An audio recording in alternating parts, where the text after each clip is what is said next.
Good afternoon, everyone. Bill Reagan is great, but why would you do that? We have a real live astronaut with us today, right? I want to go to the Chalk Talk, though. Can I go? We'll let you watch it on video afterwards. So I couldn't help but think, so Mike, welcome. And I couldn't help but think when you walked up, oh my gosh, Halloween is around the corner. I've been looking for a great costume. Don't you think that I think I could borrow it? Yeah, absolutely, sure. So did you ever growing up? I get the shoes, though. You get the shoes. What do you guys think of the shoes? So growing up, did you ever think about being an astronaut? Did you ever wear a costume when you were growing up that made you look like an astronaut? I didn't. In fact, I grew up on a farm in rural Missouri, and so with my age too, I was born in '68, and so space was really just getting started at that time. And of course, back on the farm, this was a place where you didn't have a lot of TV channels. You had the antenna, and you had to kind of rotate it to get all three of them. And so there wasn't a lot of news about space that was on TV, and I didn't have a lot of introduction to space, and so I never really thought about space. It really wasn't until I got to high school, and that was the early days of the space shuttle program. And they used to actually bring you all into the auditorium, and they'd have the old TV right up on stage, and they would show the launch of the shuttle. And the TV was like 3 feet front to back? Yeah. Oh, yeah. Of course. Yeah, it was quite big, and it wasn't that wide either. But and sometimes it was still in black and white back then. But yeah, that was when I first got my introduction to space flight, and I really caught the bug at that point. So you and your lovely wife, Julie. Julie, where are you? Over here. You both went to. You're fighting Illini. We right? are. Yes, we are.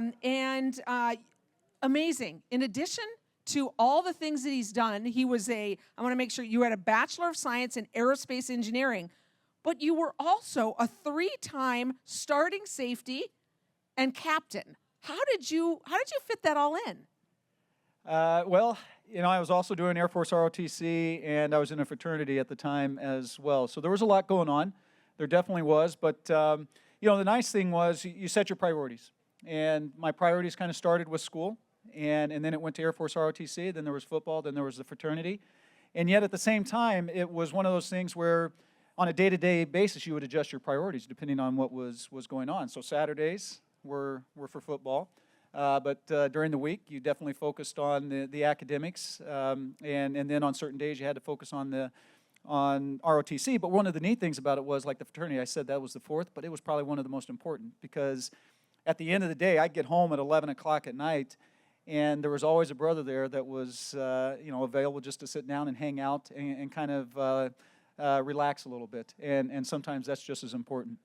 That's great. So how did those lessons help you once you were with NASA and the Space Force? Well, every day. Every day. I mean, it's funny how when you're up on board the space station, your experiences that you've had, and a lot of them at the collegiate level, really translate to spaceflight, believe it or not. One of the ones I always like to describe, I had an opportunity to go out on 5 different spacewalks when I was up there on my two missions. So I've spent about 32 hours or so out in the vacuum of space. And the first time that you're in the airlock and you're looking out that hatch through the vacuum of space to the Earth 250 miles down below, and you're going 17,000 miles an hour. And that, as you can imagine, is a pretty emotional event. You're sitting there going, what am I doing? Right? I'm getting ready to leave the safety of this airlock of the space station and go out into space.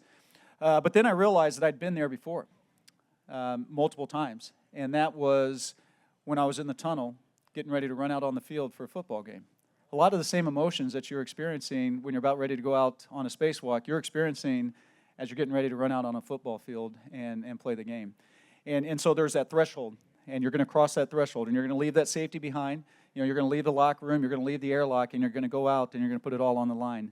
And so playing football at the collegiate level helped me go out on spacewalks on the International Space Station. That's pretty amazing. And as if all of that wasn't enough, you went to grad school at Stanford, right? And then you were commissioned into the Air Force, is that right? That's correct, yeah. How did that work? Well, so I went through Air Force ROTC, so and I know there's ROTC detachments here as well, and so as you go through your undergraduate college studies, you're also going through programs for the military. And so you're learning about the military. And then at the end of that, when you graduate with your degree, you also get commissioned into your respective service. And in my case, it was the Air Force. So we share a little of that in common. I have a son who just finished 4 years in the Air Force. He's just winding down. And then I have another son who is in Navy ROTC here at Notre Dame. Oh, that's fantastic. And I have a son right now that he just graduated. I'm not going to, should I share the school that he graduated You from? can. It's okay. Can I? Okay. Yeah. He graduated from Michigan. I'm sorry. Ooh. I asked you if I could say it or not. It's her fault. Yeah, he graduated from Michigan, and he is a second lieutenant in the Air Force, and he's actually started his pilot training now as well. And you have another son, Lucas, who's a junior in Keogh. And Lucas is right there. Hey, Lucas, I think you with his know mom. my son, Kieran Fangman. So our boys know each other. Oh, my gosh, this is a small world. Yeah. This is I always amazing. say to my kids, it's a small world. We should behave better. Did you hear that, Lucas? So then you really moved all over. But it's my understanding, correct me if I'm wrong, that working as a special assistant to the vice chair of the Joint Chiefs of Staff, that's when you were first selected in 2009, is that right? As one of the 9 members of the 20th NASA Astronaut class. What was that process like? And when you found out, like, what did it feel? Well, like? so it was a long process. Yeah. That was actually my 4th attempt over the course of 13 years. And so I do have 3 rejection letters from NASA prior to the acceptance letter from NASA. So yeah, it was definitely a long process. And at the end, so you go through this interview process. And so they take you down to the Johnson Space Center, and you get to go through interviews. And if you get to that stage of the application process, you know you're going to get a phone call. At the end of the day, you're going to get a phone call, and it just depends on who you get the phone call from. If you get the phone call from the chief of the office, that's a pretty good sign. In fact, it's a real good sign. And if you get a phone call from someone from HR, then that's not such a good sign. And so I can definitely remember where I was when I got that phone call. I was actually at the Pentagon. I was in the little courtyard in the middle of the Pentagon.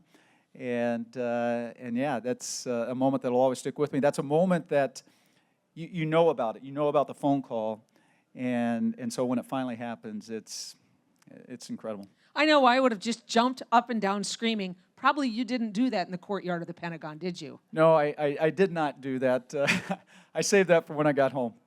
That's really great. I'm curious. This isn't even, I wrote down questions. This isn't one of them, but I'm fascinated by the fact that the 4th time you were accepted, when you got rejected those 3 times, are the young men and women in this audience listening to that? 4th time around, he made it. That's perseverance. That's amazing. Oh, it's not uncommon, though. Shannon Walker was one of my crewmates on my latest mission, Dr. Shannon Walker. She had worked with NASA since she got out of college, and I think she went through, I want to say 5 or 6 times before she got selected. And so you're right. You definitely have to stick with it. You have to never give up. I'm from Missouri, so kind of stubborn. And so I kind of determined that I was just going to keep applying until NASA finally said, Mike, you don't need to put your application in anymore. We're just not interested. So that was kind of the mindset I had. And fortunately, that paid off. And yet at the same time, throughout those rejections in that time period, we had just amazing experiences in the Air Force as well. And so certainly no complaints. In fact, during that time, we were in Canada, and that's where Lucas was born. So Lucas is actually a Canadian citizen as well, because we got to experience that and be up there. So yeah, it's an amazing experience, and it all worked out the way it was supposed to. I would venture to say that most of the people in the audience have seen a movie where they've seen Earth from something out in outer space, right? So we think we know what it's like, but we don't. Can you tell us, when you looked out and saw Earth, what did you think? What did it feel like? You know, that is, it's an amazing experience, and it's one of those that sometimes people will talk about the overview effect, right? And you look down at the Earth, and you see this fragile atmosphere, right? That's keeping us alive. You see a world without any borders, and you realize how connected we are. And yet, for me, I kind of had a little bit different experience, because I would look down at the Earth, and I would see all these amazing landscapes and mountains and deserts and islands, and it just made you realize, man, I'd love to go see that, right? I'd love to go visit there. But then you realize, I don't know anything about that place. I don't know anything about the people, the culture, the landscape, the terrain, anything. And so it kind of left me with a lot of questions, right? And understanding that I don't know a lot about this world. And in order to feel more connected, I need to do my homework. That's incredible. So from the first time that you went out to the space station till this last time, how many years was that?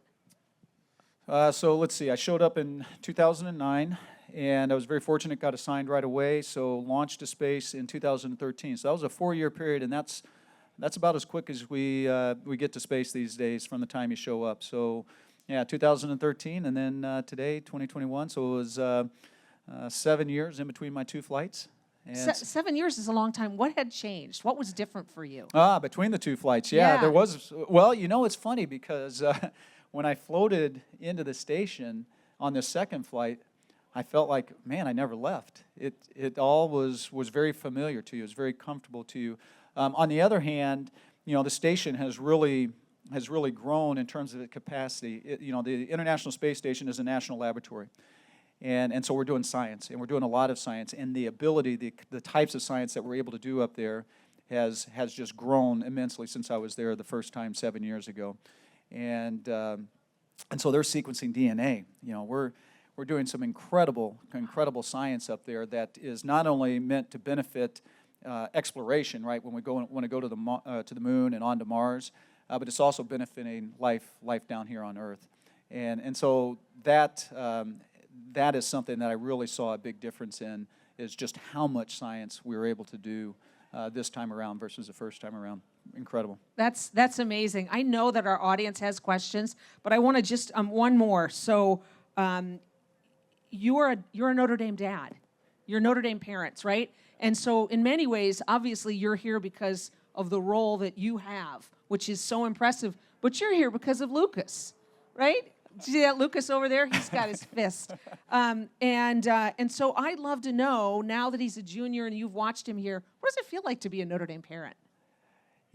Probably one of I think all of us as parents, when it's time to send your kid off to college, you want to send them to the right place, right? You want to send them to somewhere where you know that they are going to be looked after, that they are going to really have an incredible experience. And that's going to be different for everybody, right? But when we came here to Notre Dame, you had that feeling. And I'll share one story about what Notre Dame has meant to us. So we launched in November of last year, so not quite a year ago. And of course, as all of you know, this was during a pandemic, right? So it was a pretty challenging time. And so we actually, getting through our training flow in the middle of a pandemic, because we had to travel a lot, and how we were able to do that, and how we were able to protect us and protect the trainers and all of the folks that it took to get us ready to build the spacecraft, to build the rocket, was pretty incredible. So when we finally were getting to the launch day, we were we were about a week away, and Lucas was a close contact, and so he was here still. And he had to go into quarantine. And at the time, he calls up his mom, and he says, "Mom, I'm a close contact. I'm going to miss the Clemson game."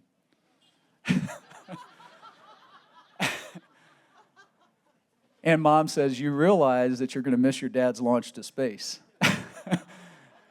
And he's like, "Oh yeah." And but here's the amazing story. So Notre Dame had its protocols, and I called up and we talked to the rector of his dorm, Keogh, and that was Father Brogan. And Father Brogan reached out and talked to the folks around here, and what they were able to do for us. First of all, when you launch, you land into space. You always have an astronaut that's there with your family members, and a big part of the reason for that is because if something goes wrong. Right? If there's an incident, you need to have someone there that's going to be looking after the families. Well, all of a sudden now I've got a son that's not going to be at Kennedy Space Center in Florida, that's potentially going to be here. And so when we talked to Father Brogan about that, he's like, "Don't worry about it. I will be with him. and I'm getting emotional thinking about it, right? I will be with him in the room. And yet at the same time, we were going through the protocols. And so they set up so that on Thursday, the Thursday before I'm supposed to launch on Saturday, the Thursday, they get him first thing in to get the test, get the results back, came back negative, and he was on a plane that afternoon, and he made it to launch. Wow. Yeah. So It's anyway, a great story. great story. And so that's, I hope you get a sense of what Notre Dame means to me then, because they really went out of their way to make sure that we as a family were able to be together on a pretty emotional day. And on the flip side, I hope you know how proud Notre Dame is to be associated with you. And so now we get to go to audience questions. Good. Well, there's a gentleman right over here at number 3. What would you attribute to the difference being between your third rejection and finally being accepted on the fourth attempt? You know, that's a great question because theoretically at that point in time, there wasn't a lot of difference in my application in terms of the things I had done. Like I did flight test, and so I had a lot of experience in flight test, and that hadn't really changed in that last few years. So what made the difference? You know, at the time I was working for the vice chairman of the Joint Chiefs of Staff, so this is the number 2 military person, and so when they're writing a recommendation for you, sometimes that helps. And quite frankly, sometimes there's a little bit of luck involved. And so what I mean by that, you know, the last class, 2017, there was 18,000 applicants, and we had selected 13. And so there's not a lot of time to look at an application, right? And we had gotten that number down to, I don't know, say 10,000, 11,000. And out of that group, there's an astronaut that's going to look at all of those, each application. So you don't have a lot of time to spend on it. And so sometimes as they're cycling through those, you know, they're just making a very quick judgment of, yep, okay, this person is competitive or not. And sometimes you got to get a little bit lucky. And so I certainly think that was the case for me. And then also, though, I think there is the perseverance, right? And it wasn't the first time that they had seen my application come across the table. And so at least there was some familiarity with my application. And then the other thing that happens is, you know, each time you're kind of adjusting a little bit, right? Because, you know, when you get rejected, particularly I would say on that third one, you know, that one was pretty tough because I felt like I was where I needed to be.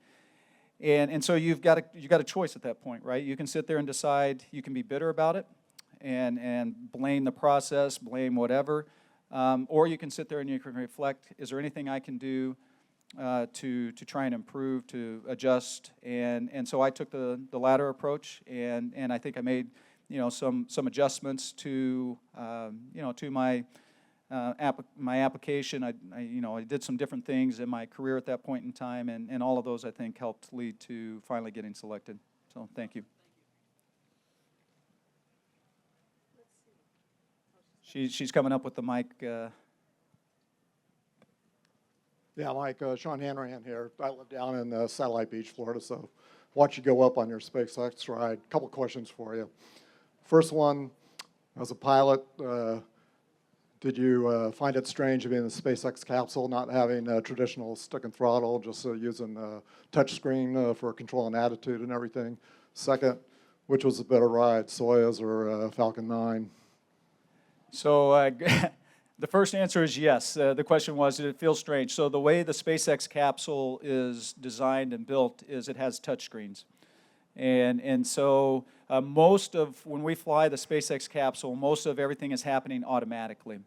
But we have the ability as the astronauts, if something is going wrong, that we can take over manually at certain phases of flight, primarily in what we call proximity operations. When we're getting close to the International Space Station, we can actually take it all the way in and dock it just by these, by the manual controls. And as Sean mentioned, that was, it was touchscreens. And that took a lot to get used to. But you know what's interesting is I think you can look back in the history of aviation, right, and getting to fly-by-wire. That was a big jump, and that was a big leap. And so the touchscreen was the same thing. You know, I think probably if you asked any pilot out there, yeah, I'd prefer to have something I'm actually holding on to when you're guiding something in. But the reality is with the touchscreen, it worked worked pretty well for the job it needed to do. And so the touchscreen, I had a chance to work a lot with the test and validation and verification of the touchscreen, and it turned out, I mean, it was good. It was very good, actually. And then I'm sorry, you're gonna have to remind me in a second. I get focused in on which ride was better. Well, the bottom line on that is both, because they both got us home safely. And that's really what matters. I mean, at the end of the day, as you really think about it, landing or splashing down safely is really what you care about.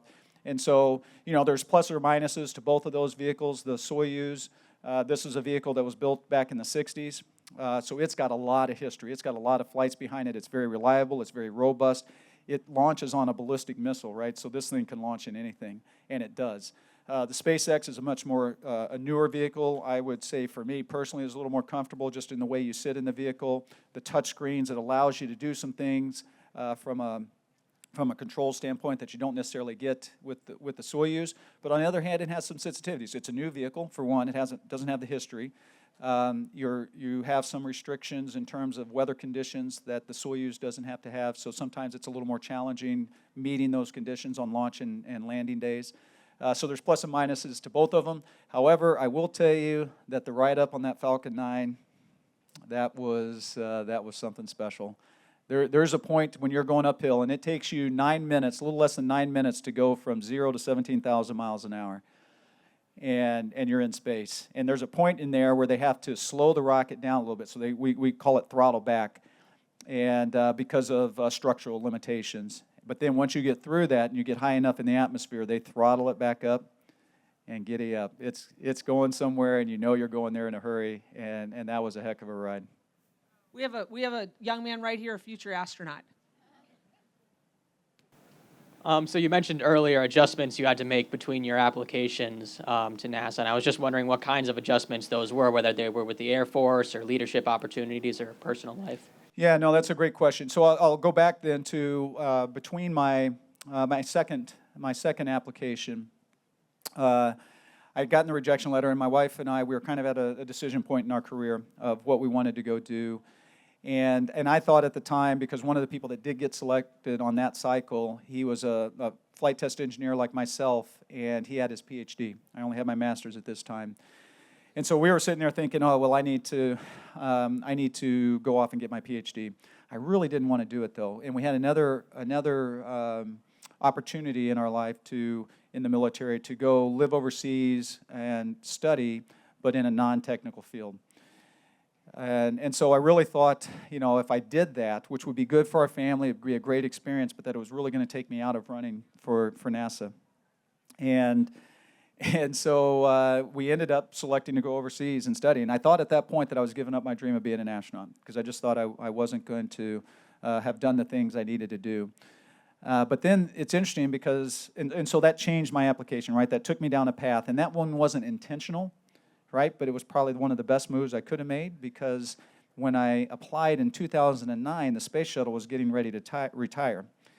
And so the next, where we were going at that point was continually having crews on board the International Space Station. And so the fact that I had gone off and spent time overseas living in it turned out to be Italy, but living in Italy and understanding that culture and understanding what it's like to interact and live amongst another culture and all of that, really, in the end, paid off huge dividends for actually getting selected. And so sometimes it's intentional things that you may do, and sometimes it's things that you get lucky and you happen to walk into the right choice.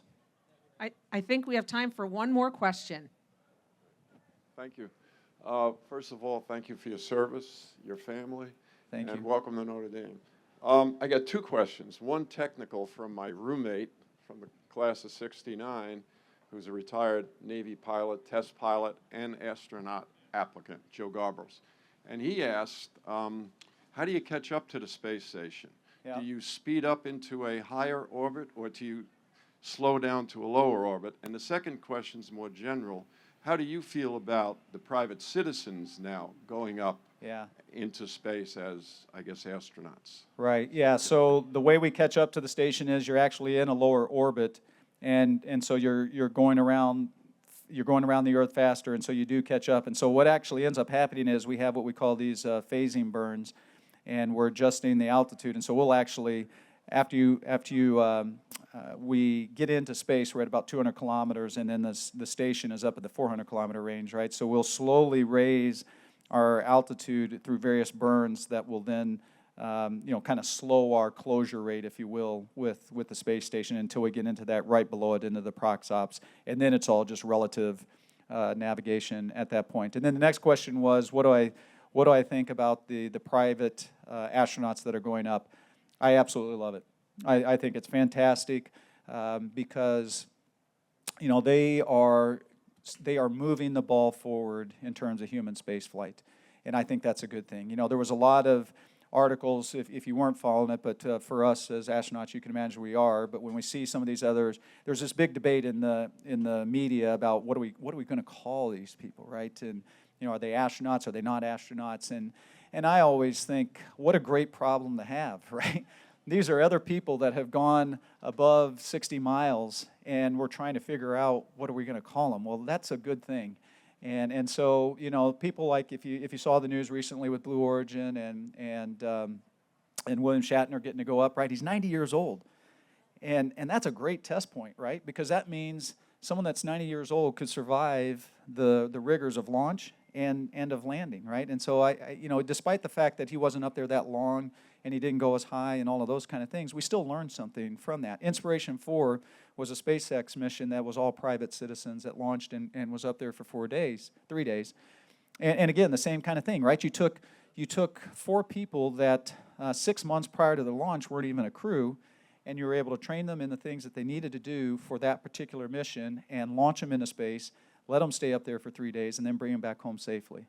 And that's pretty incredible, right? And so that is all moving the bar forward.